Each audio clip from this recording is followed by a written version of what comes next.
Hey there, comic fans. Welcome to another episode of Key Insights.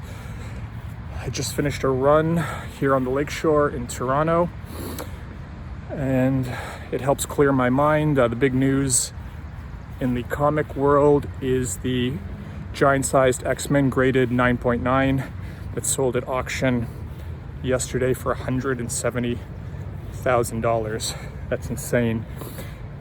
This 9.9 is the only copy in the world. It's the highest graded copy, top of the census, and it recently was graded earlier this year.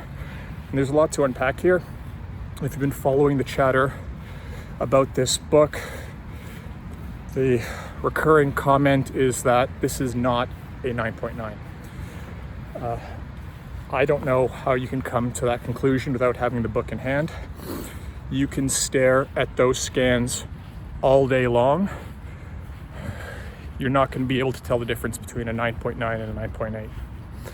I don't care what you think you see or what you see. You need the book in hand to grade it properly. There's no reason to doubt that CGC did not grade this book correctly. So that's my personal opinion. Related argument to that is that CGC is loosening its grading standards and that there's going to be a flood of 9.9s and 10s entering the market. Haven't seen that yet. Could happen. No reason to think it's going to happen.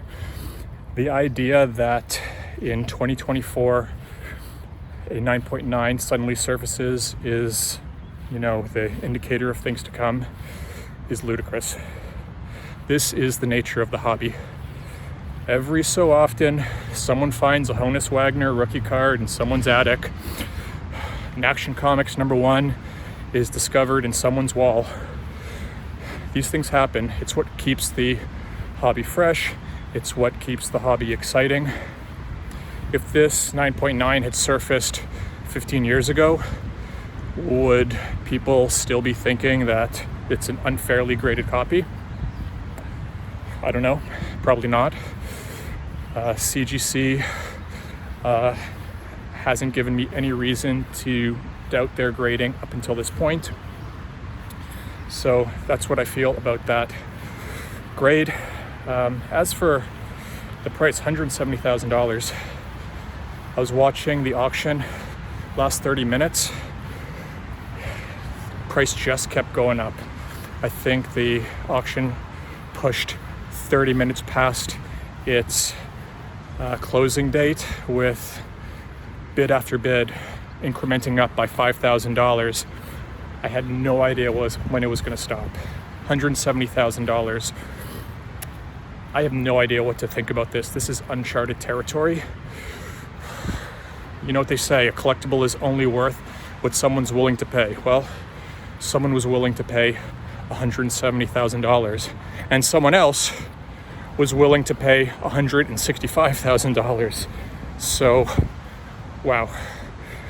What does that mean for the rest of the books out there? Well, I personally believe that there's a premium for paying for best in class, and that's certainly what someone did for this 9.9. And all of a sudden, the 9.8s no longer best in class. What does that mean for them? Personally, I think that'll push the prices down. I don't think we'll see any real movement for a while. No one who's holding a 9.8 is going to sell it for less than the current fair market value. But from my point of view, it makes sense. The shape of the pyramid has completely changed. There's a new king in town, and everyone else gets pushed down. I guess no one wants to hear that if you're holding a 9.8, but I mean, there's more supply on the market. So in my opinion, that means less demand and lower prices. Good on the person for holding that one of one, that 9.9. I hope another 9.9 doesn't come to market, because they're going to feel pretty silly paying $170,000 for that book. But again, really exciting development. interested to see how prices fall in the upcoming few months, few years, see how the market reacts to this. But very, very cool. All right, that's it for me. I'll see you next time. Take it easy, keep running.